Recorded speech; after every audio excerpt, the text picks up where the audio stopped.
Mwana na Roho Mutagatifu. Amina. Gira amahoro ya Kristo umuvandimwe. Turacyakomeza kuganira ku mugabo witwa Koruneli, umugabo ugaragara mu gitabo cy'ibyakozwe n'intumwa umutwe wa 10. Uyu munsi tugiye gukomereza ku murongo wa 3. Koruneli rero twabonye uwari we guhera ku murongo wa 1 kugera ku wa 2. Bavuga Koruneli uwari we, ariko akaba twavuga we gake ari umuntu wubaha kandi agatinya Imana we n'urugo rwe, akagira ubuntu bwinshi muri rubanda kandi agasenga Imana ubudasiba.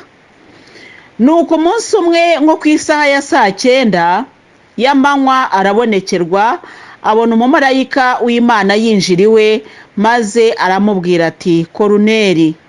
Undi amuhanga amaso, ubwoba buramutaha, niko gusubiza ati niki se nyagasani? Umumarayika aramubwira ati amasengesho yawe n'ubuntu bwawe byageze ku Mana ntibyibagirwa.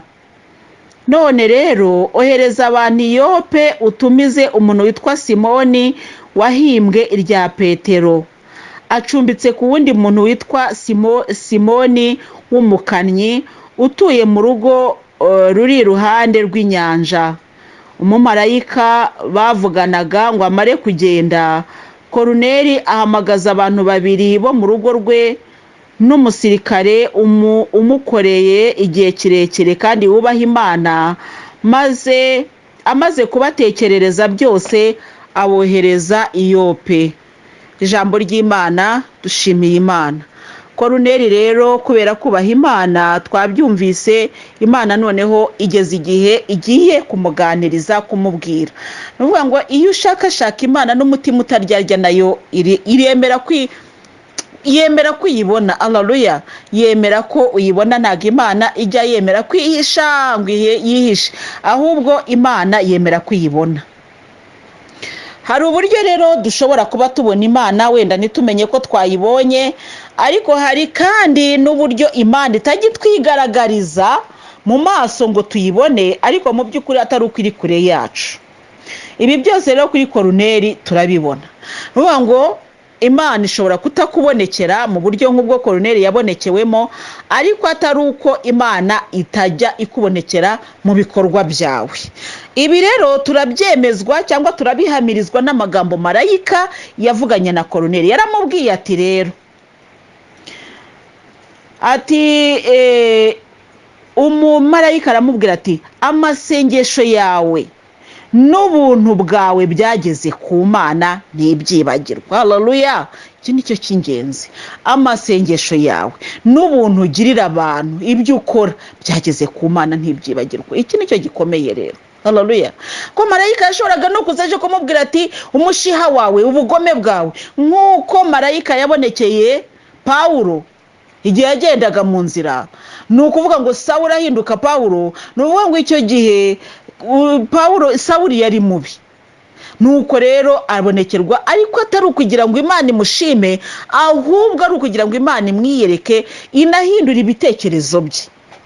Nuvuga ngo Imana ishobora kukubonekera mu buryo nk'ubwa Sawuli, cyangwa ikakubonekera mu buryo nk'ubwa Koruneli, ije kukubwira ko ibyo ukora ibibona kandi bishima, cyangwa se ije kukubwira ko uko witwara atari byo ugomba kubikosora.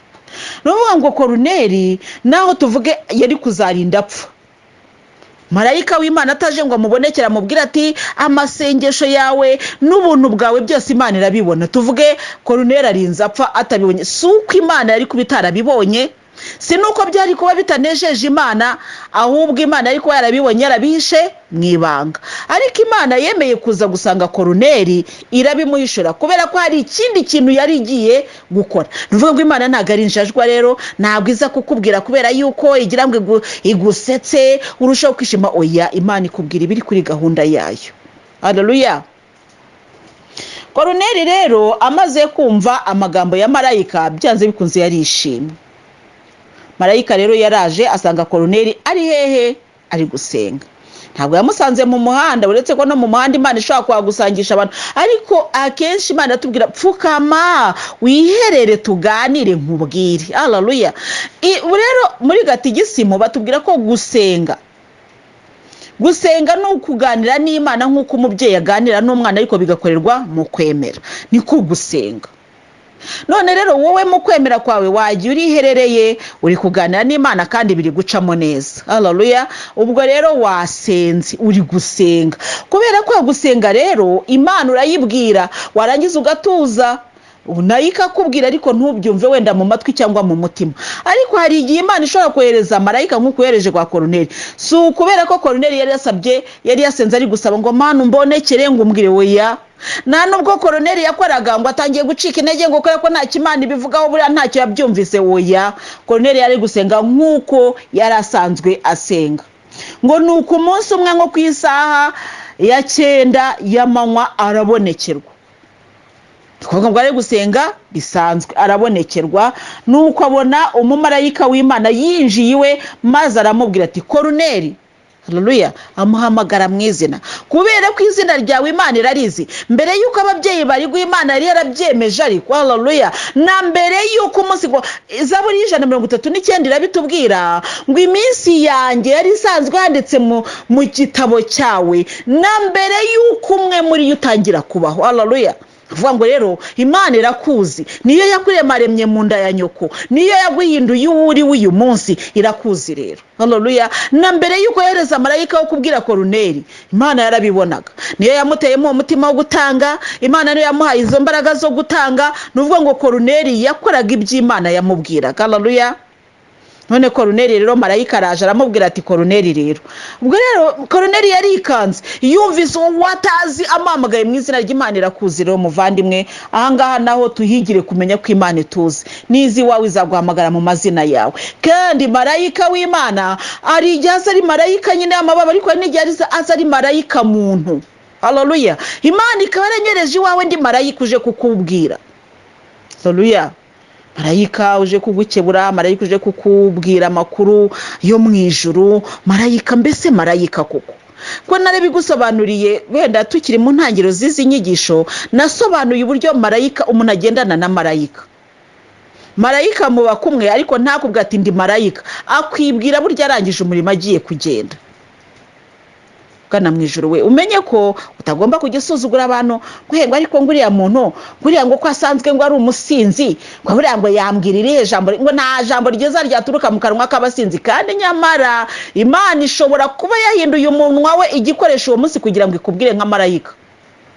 Mpamvu rero mbabwira ni muvandimwe, niba uri umugenzi ugana mu ijuru wirinde guca urubanza, wirinde gucira Imana inzira izacamo ikugeraho. Wewe wemere ko hari Imana izakugeraho, wemere ko hari inzira izacamo ikugeraho kuko ifite inzira nyinshi. Niyicisha muri uwo mupagani, niyicisha mu murozi izabikora.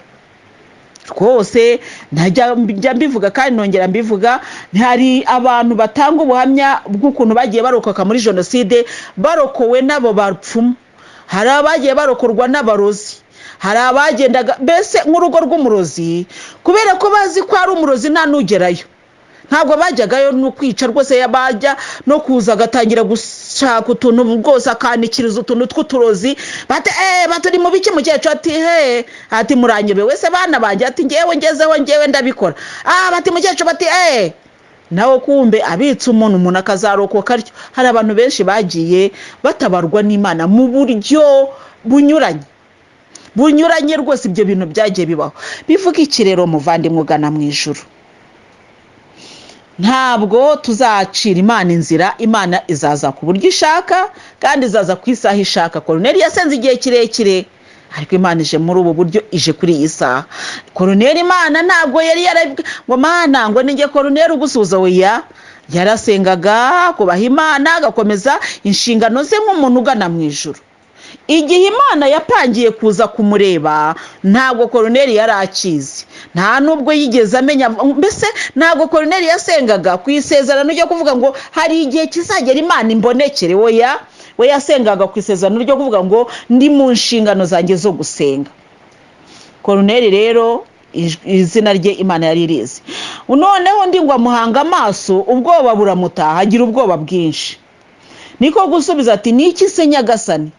Ubwo ni nko kuvuga ati buse nakoze iki se? Ubwo yagize ubwo kuko burya umuntu afite ubwoba ni ukuvuga ngo abaza ikibazo kijyanye n'ubwoba bwe nyine. Ni iki se nyagasani? Ntabwo yitabye ngo avuga ngo karame nyagasani, oya, ni iki se nyagasani? Koruneri, ni iki se nyagasani? Ni ukuvuga ngo buse nakoze iki? Ubu se hari aho nagukoshereje koko mana we? Ubuse mbese ni aho ngaho we yatekerezaga. Marayika rero aramubwira ngo umarayika aramubwira ati amasengesho yawe n'ubuntu bwawe byageze ku Mana ntibyibagirwa. Haleluya. Byageze ku Mana ntabwo ijya ibyibagirwa. Haleluya. Ni ijambo rikomeye cyane. Ibyo ukora byageze ku Mana. Muvandira, ijambo si rikomeye? Wowe uribwiwe ntabwo wakwishima? Ibyo ukora byageze ku Mana. Imana irabibona kandi ntabwo ishobora kubyibagirwa. Amina. Ntabwo Imana ishobora kwibagirwa ko ari wowe Koruneri. Ntabwo Imana ishobora kwibagirwa ko ari wowe runaka ukora neza, naho abukorera neza batagushima, naho abukorera neza baba batabibona. Ariko Imana ntabwo ishobora kuzayoberwa ko ari wowe ugira neza. Ni ukuvuga mu yandi magambo, igikorwa cyose dukoze kiragenda kikajya hehe? Kikajya ku Mana. Akana kariko kose ukoze karagenda kakajya hehe? Kakajya ku Mana, kandi Imana ntibyibagirwa. Haleluya. Abantu baribagirwa, Imana burya reka nkubwire ibyo yibagirwa. Ibi biragenda ikabyibagirwa pe, ikabibabarira ikanabyibagirwa rwose, ariko ntijya yibagirwa ibyiza dukora. Haleluya. Ntabwo igitesha agaciro amasengesho dukora, ibyo uvuze, ibyo ukoze byiza Imana irabyibuka. Haleluya. Byiza ibibi irabyibagirwa ikabihanagura. Kuko iravuga iti ngo nawe byaba umutukutuku nabihindura umweru dedede. Haleluya. Kuko ari Imana y'inyampuhwe. Amina. Ntabwo rero ari Imana y'inzika yayindi avuga ngo wakoze gutya, ngo wagize gutya. Oya. Haleluya. Imana yumva amasengesho. Amina. Haleluya. Haleluya. Imana yumva amasengesho. Haleluya. Erega itumvise amasengesho abantu benshi baba barapfuye. Erega muvandimwe n'ukuri twaba turihira ubusa. Njya mbwira abantu nkababwira ni Yesu aravuze ngo, ariko Yesu aravuga ni niba usenga Imana itavuga iturize muvandi, nibivemo iyo Mana itavuga. Iyo Mana yawe ntabwo ariyo yanjye. Burya dusenga Imana ivuga. Dusenga Imana ivuga igatuma marayika akaza kutubwira turi mu masengesho. Nka Koruneri akaduhamagara mu izina rye akavuga ati wowe Koruneri, none n'undi ari kuza ubiki gihe nyuma y'iki gihe akaza akabwira Koruneri ngo yewe ngo gusiko nta marayika wabonye. Koruneri wari kubimwumvisha kandi yamwiboneye yanavuganye nawe. Nahangaha rero abantu bajya bahangayikana ingabire. Ukagenda ukabwira umuntu ngo Yesu arambwiye, ngo ntabwo Yesu yakuvugishije kandi namwiyumviye, namurebaga twavuganaga. Yego ko wanyumvisha ute ko atari Yesu wavuze? None rero marayika araje ati Koruneri rero, amasengesho uvuga n'ibikorwa byawe byose byageze ku Mana ntijya ibyibagirwa. Haleluya. Amina. Ni ijambo rikomeye cyane muvandi. Ubu iri jambo rije iwawe koko ntiwabyibuka renza n'ibiro. Burya kubyibuha ntabwo ari ukurya gusa, no mutuzo burimo. Burya niyo warya ibiryo byinshi udafite umutuzo kubyibuha wapi? None rero icyo nari mvuze, iyo umutuzo wabaye mwinshi, amasengesho wamaze kumenya burya ko agera ku Mana. Burya turasenga tugasengana umuhate, ariko hari igihe dusenga tuvuga ko suba Imana yabyumvise. Ubuse niba yabyumvise ubu koko Imana iri kubikora, icyo ukumva nyine ufite ako kantu muri wowe kabaye nk'akabazo. Kwibaza se Imana yabyumvise, ubu se Imana iri kubyumva? Sako kantu nukibaza. Rero Koruneri wenda nawe yarakibazaga, ariko ntibimuca intege, agakomeza kugira neza, agakomeza gukora ibikorwa byiza. Wenda nabukorera ntibanamushime, ariko ntacibwe intege nuko batamushimye, agakomeza kwikorera ibikorwa byiza. Haleluya. Igihe kiragera Imana iravuga iti ibi ntabwo mbese nakomeza kubyihirira. Genda ituma marayika, genda umumbwirire Koruneri, umubwire ko amasengesho ye nyumva kandi ibikorwa bye rwose mbese bimeze neza. Haleluya. Imana imutumye ngo bimeze neza. Nuko aramubwira ngo none rero ohereza abantu i Yope utumize umuntu witwa Simoni wahimbwe irya Petero, acumbitse ku wundi muntu witwa Simoni w'umukannyi. Hari Simoni ucumbitse kwa Simoni. Umumarayika bavuganaga ngo amare kugenda, Koruneri ahamagaza abantu babiri bo mu rugo rwe n'umusirikare umukoreye igihe kirekire kandi wubaha Imana. Amaze kubatekereza byose abohereza i Yope. umva rero ubu tugiye kwigira kuri Koruneli yumviye marayika ntabwo yamugishije impaka, ntabwo ijambo ry'Imana tubwira ngo nuko Koruneli ngo aramubwira ngo none se ngo ubuse, oya, marayika yamaze gutanga ubutumwa. Noneho Koruneli kubera ko yasengaga, umutima we wari ufungukiye kumva icyo marayika avuga.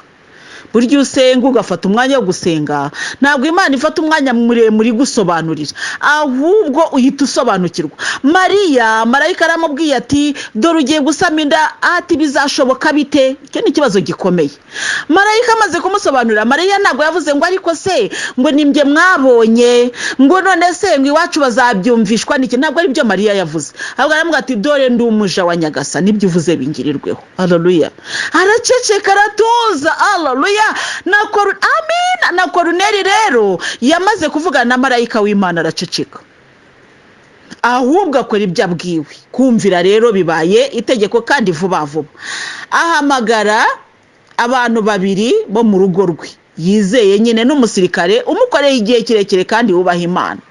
Nuko arabahamagara, arabicaza, arababwira ati mva mwabantu mwe, ibintu bimeze gutya, none nimungirire gutya. Twebwe rero tujya dukunda kwihererana, burya tujya tugira icyo twita ibanga.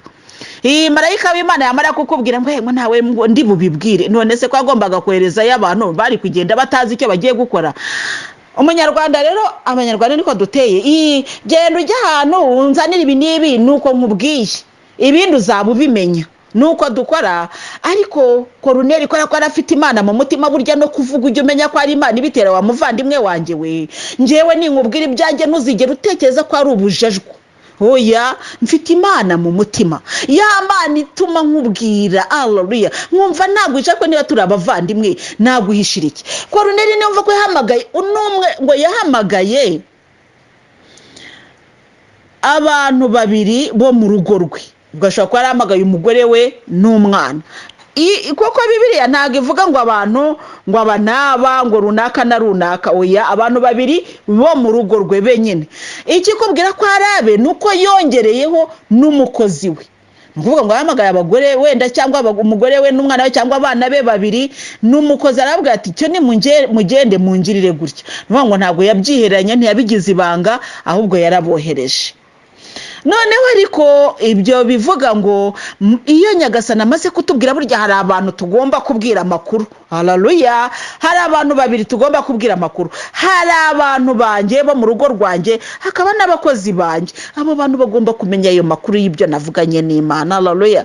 Kandi babana impamvu batabishidikanyijeho nuko bari bazi ko Koruneli asanzwe afite imyifatire myiza. Haleluya. Ntabwo bashidikanyije ngo ariko se ngo Koruneli koko atabeshya ngo ngo ni marayika bavuganye ngo ariko uzi ko agiye kuturagira, oya, baravuze bati nibyo. Bahise ntabwo Bibiliya tubwira ngo nuko aravuga ngo none se ngo oya, bahise babikora. Kubera iki rero? Koruneli yarasanzwe asenga, abo mu rugo rwe bo bari bamufiteho ubuhamya bwiza. Kuba babwiye ati mvuganye na marayika, baravuze bati rwose ibikorwa byawe rwose n'ukuntu witwara ntabwo twashidikanya ko wavuganye n'Imana. Bikaba bitandukanye na bya bindi byacu rero, usanga umuntu ari umuvugabutumwa cyangwa ari umukozi w'Imana, ariko avuga ati Imana yambwiye, ati ariko Imana yuriya muntu hehe, watangiye kugaragaza ko Imana ikuvugisha cyangwa ikurimo atari Imana ikomeye, kubera ko abantu bashidikanya ku Mana yawe. Iya Koruneli rero ntabwo bayishidikanyijeho, abe birumvikana. Hari abantu bawe babandi bavuga bati ariko uzi ko ari byo koko. Buriya rero Koruneli iyo ahagarara mu muhanda akavuga ati muzi ko marayika w'Imana avugisha, bari kuvuga bati uriya ni umusazi. Koruneli ni umusirikare, umusirikare avuganye n'Imana, nyamara uriya musirikare ahubwo bamwambura imbunda yasaze. Niko abantu bari gutekereza. Ariko Koruneli kubera ko yabwiye abantu be, babandi ajya apfukama bakanamenya ko yapfukamye, yahaguruka bakamenya ko yahagurutse. Abo ngabo rero ababwiye ati mvuganye na marayika w'Imana, bahise babyumva. Arabwira ati ngaho nimugende mugire gutya, bahise bagenda. Haleluya. Hari abantu bawe, hari n'abagaragu bawe, umukozi wawe rero nindi ni wa muntu mugendana mu buryo bw'ijambo cyangwa se mugira gute, ariko akubashye cyane. Hari uwo mugendanye nyine ubona nyine musa naho mushobora kuganira mugaterana ubujya, ariko hari n'undi ukubashye kandi uzabaho ari uko nawe wabumbuye umunwa. haleluya. Hari abantu batunzwe n'ijambo, hari abantu batunzwe natwe, haleluya, twebwe abagana mu ijuru. Hari abantu dutunze, abo ngabo rero iyo wabigishije kubaha Imana bumva icyo Imana ivuze, haleluya. Nuko rero abo bantu bose ubwo Koruneri arabahamagara arababwira. Amaze kubabwira rero baragiye bajya i Yope. Yope ni ahantu nyine aho Simoni yari acumbitse kwa Simoni. Ngo ibonekerwa rya Petero i Yope rero bukeye bw'uwo munsi ba bantu bakiri mu nzira ahajya kwegera umujyi, ubwo na Petero akaba yazamutse ajya ahitaruye hejuru y'igisenge cy'inzu agiye hehe gusenga, hari nka saa sita. Ni ukuvuga ngo ba bantu bahise bagenda. Koruneri yamaze kubabwira aravuga ati icyo nimugende niko marayika ambwiye.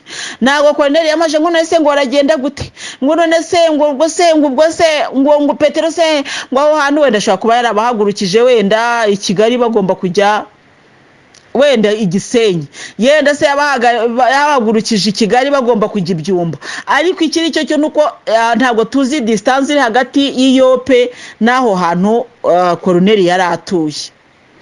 Ariko ikiri cyo nuko bahise bafata urugendo baragenda. Mu nzira bagenda rero nibwo Imana yabonekeye Petero. Yabonekeye Petero kugira ngo bigende bite, kugira ngo Petero ataza gushyiramo umugaga akanga kugendana n'abantu kandi ari Imana yatumye. Niyo mpamvu rero njya mbwira abantu ni Imana niguha ubutumwa bwanjye nawe nanjye zanteguza. Mavandi niwumva Imana yabonekeye Petero, yabanje kubonekera Koruneri iramubwira iti genda ujye kwa Petero ujye kureba Simoni, genda ujya ahantu yitwa Iyope y'i Kigali cyangwa i Gisenyi cyangwa mu Ruhengeri, urebe mu rugo rw'umuntu witwa Simoni w'umukannyi hacumbitse umuntu witwa Simoni Petero, noneho umubwire. Noneho Koruneri amaze kohereza ba bantu, izo ntumwa zigiye, Imana ijya guteguza Koruneri. Ibintu mpora mbivuga cyane. Havuga rero ntabwo wowe uzanyumvisha ko ufite ubutumwa wahawe n'Imana unzaniye Imana itanteguje.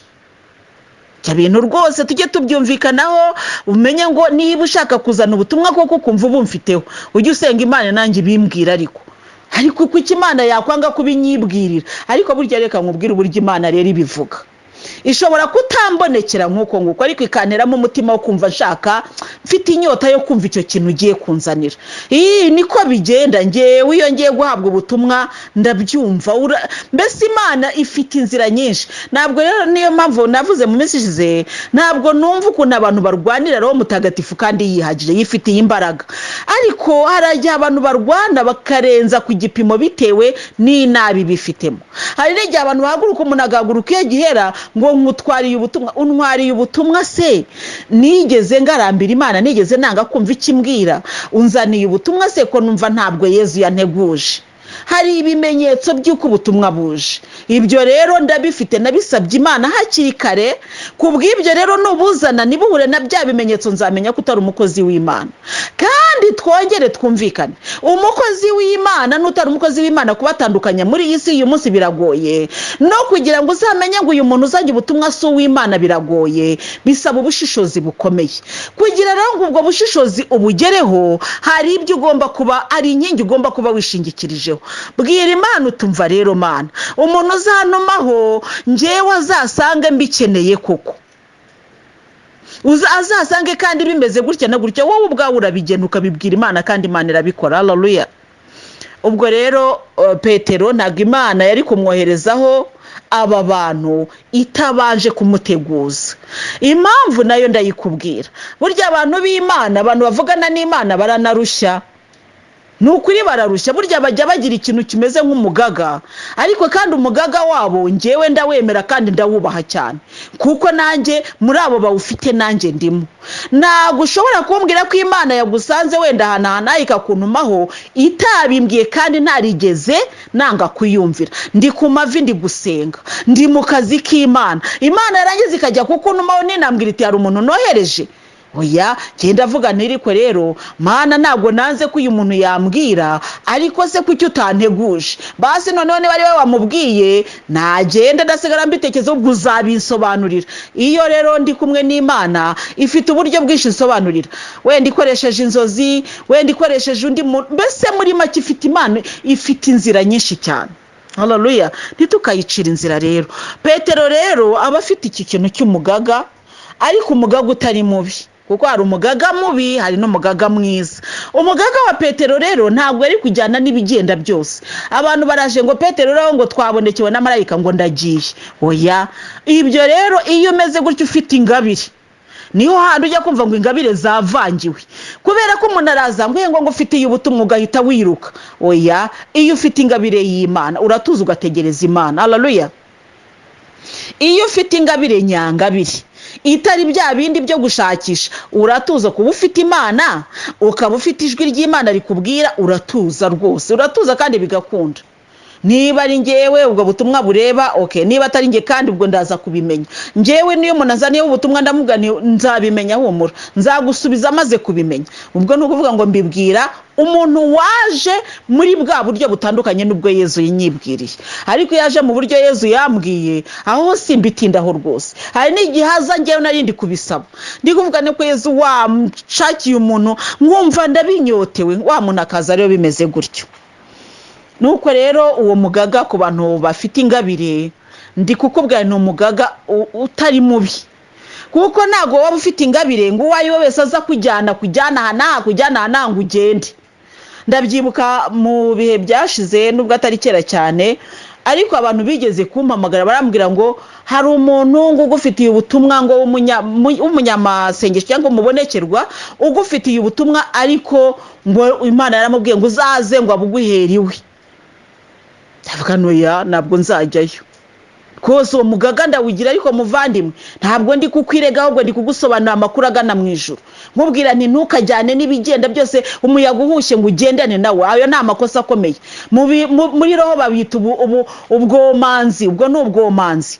Ndamubwira nti ntabwo nzajya, niba ari ubutumwa bwa Yezu na azabunzanire. Ubu se Yezu ayobewe ahondi ngo yango rwose ngo aravuze ngo uzaze ngo ubwifatire ngo ku Gicumbi, ni naho ngiye ntanga kujyayo rwose. Noneho babonye ko nanze kujyayo batangira kujya bareba uburyo bantumaho bakoresheje abantu bashobora kubinyumvisha kurushaho.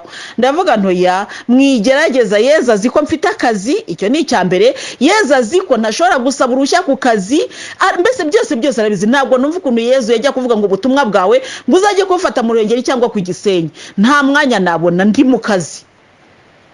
Bati noneho niba bidashobotse rero ukaba udashobora kubona uwo mwanya rwose, noneho ubwo ngubwo ubutumwa uraburetse, ubwo nibibukubiyemo ntuzabimenya. Nta kibazo, ndicara ndegama rwose nkumva nta n'inkomanga mu mutima nambo.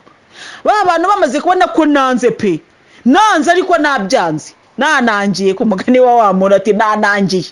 Nuko baravuga bati reka noneho tubukuzanira i Kigali.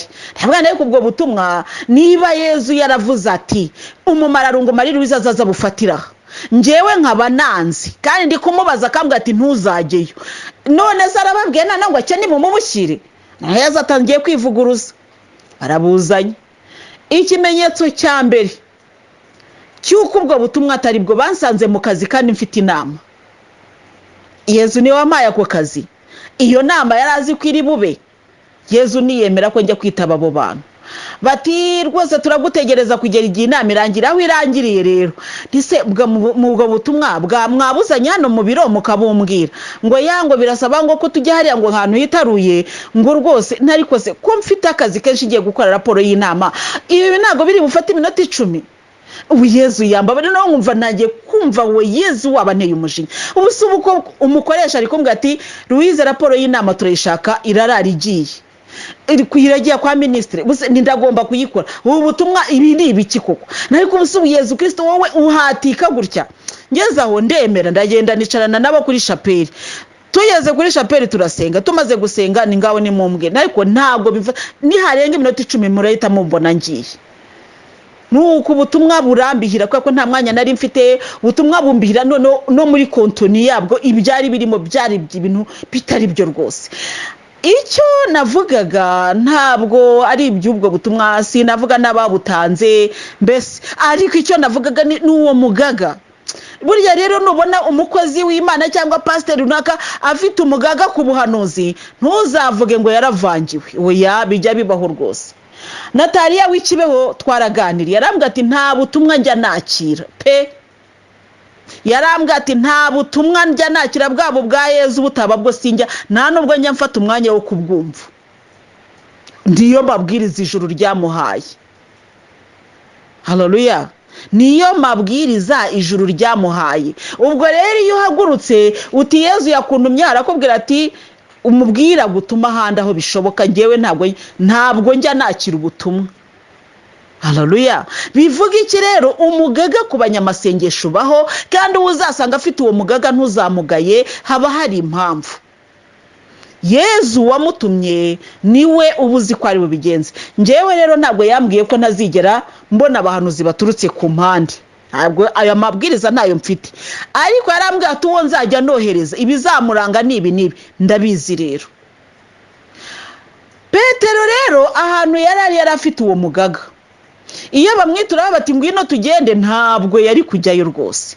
Kandi nidusome iri somo ejo nidukomeza tuzumva umugaga wa Petero uko wari umeze. Wowe wari unakomeye cyane, ko marayika aramubwira ati kora ibi ngibi. Petero ati sinabikora.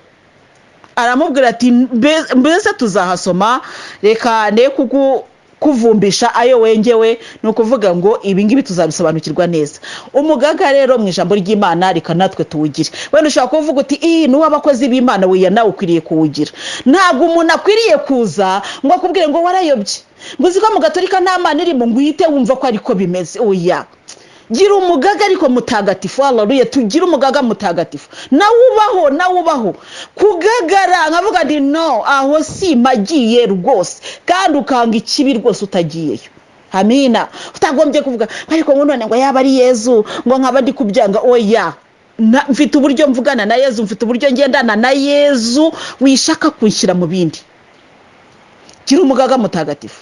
Wavuze rozari yaragutabaye, wasomye Bibiliya, amagambo yo muri Bibiliya urayazi. Umuntu araje nk'inkonkobotsi ngo aje kukubwira ko Bibiliya wasomye atari ko yanditse, warangiza ukavuga ngo ariko se ngo koko ngo hamugani ngo ya muntu ngo aho ntabwo yaba yoherejwe n'Imana. Imana yakubanye igihe cyose wabayeho, iyo Mana yananiwe kugusobanurira. Abakristo rero abenshi nta mugaga dufitiye kuri shitani, ntawo dufite. Ishitani raza yatangira kutugondagonda igasanga twaragonda. Kugira umugaga ntacyo, reka tukivuge. Iyo bavuga ngo icyuma gifite umugaga, no kuvuga ngo ni cya cyuma cyakabaye kikaraga uko bikwiye. Iyo cyazanye umugese rero cyangwa cyagize kiba cyaragagariye aho kiri, bajya guturuna wapi bagasanga ni kigenda kubera ko cyagagaye. Cyaragagaye gifite umugaga. Natwe rero shitani niza gusunika ngo tugende isange wapi, ntabwo turebayo. Twarangije guhitamo, twahisemo Yezu, dufite umugaga. Haleluya. Umugaga kuri shitani, umugaga wa Roho Mutagatifu turawufite. Amina. Ntabwo umuntu ashobora kuza kunyumvisha amabwiriza ye ngo ni ukubera ko ngo afite amafaranga menshi ngo uyagira umugaga. Haleluya. Uyu munsi tugira umugaga. Haleluya. Umugaga mutagatifu. Tugagare shitani nejya gusunika isanga tudashobora kugenda. Amina. Kubera yuko Imana yatwambitse uwo mugaga mutagatifu. Haleluya. Muvandimwe ugana mu ijuru, gagara. Ngewe kandi naje kubikwigisha. Shitani nishaka kukuvana muri Gatolika, sinshaka kuvamo. Abana nabyariye mu Gatolika mbate, bitwe imfubyi nyiriho. Oya, burya kuva ku nshingano z'umubyeyi ni nko gupfa. None se niba abana bawe bari kurerwa bupfubyi, ubwo ni wapfuye?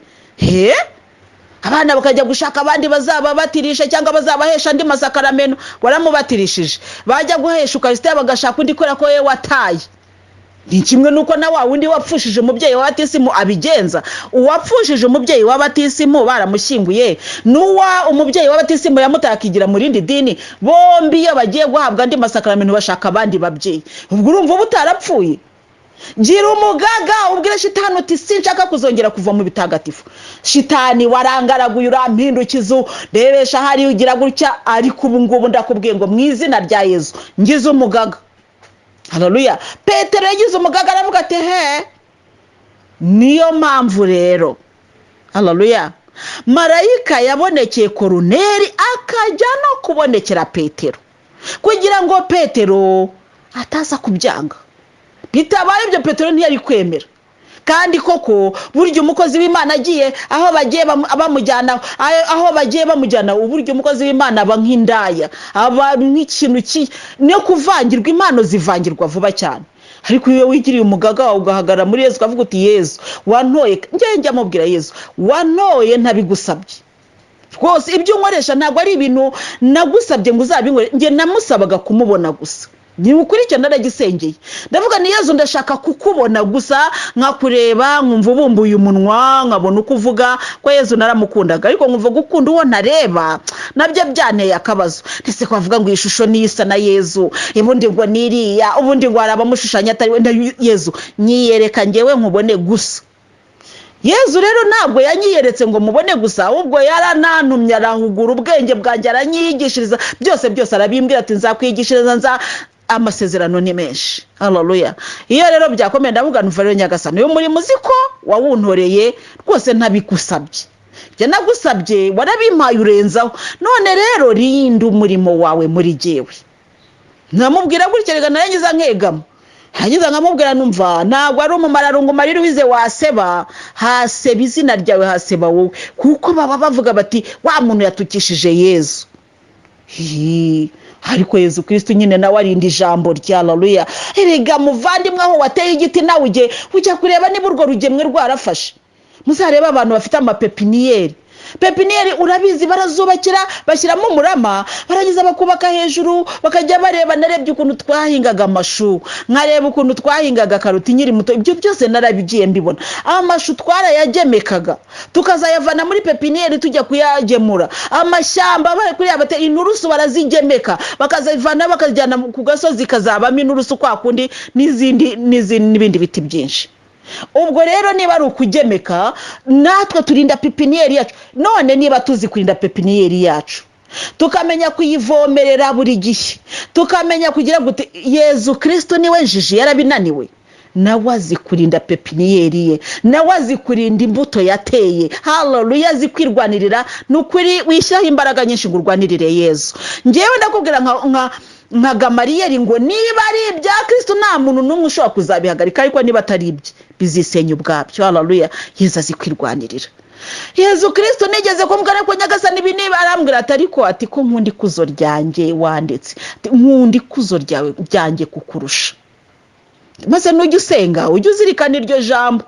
Turabyumvise ndabyumvise. Kuva ubwo ntago ikuzo rya Yesu ndariharanira koko, nkavuga ni Mana bakubahe bakumenye, ariko arahongera nkavuga ni ko ntarikunda kukurusha, irwanirire. Ngewe hari agatambwe ntera nk'umuntu, hari akatambara gatoya nshyiramo n'akaboko kanjye gatoya k'umwana, ariko hari ikiboko kinini haleluya gifite imbaraga kindwanirira. Amina. Njye ndwanisha gatoya wakarwanisha uruboko runini nuko tukanesha. Haleluya. Ariko akavuga ati mwana wanjye nabibonye wahagerageje nubwo akaboko kawe kari gato, ariko wagerageje. Burya ntabwo uzahembwa ko wifashe kubera ko urugamba rwawe rukomeye, oya, azaguhembera ko wagerageje ku ntambwe yawe, ku bushobozi bwawe, ku rwego rwawe. Haleluya.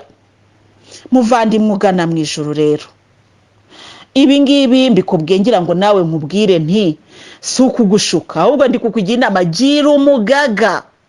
Ugagare roho mutagatifu naza akujyane aho ashaka, ariko shitani nizo yibwira uti mu izina rya Yesu Kristo ndagagaye. Iwangari kubyange mu izina rya Yesu. Jya mu busambanyi uti ndanze, jya mu bujura ndanze. Ugagare. Haleluya. Kugira ngo Imana ihabwe ikuzo n'icyubahiro. Ku izina ry'Imana Data na Mwana na Roho Mutagatifu. Amina.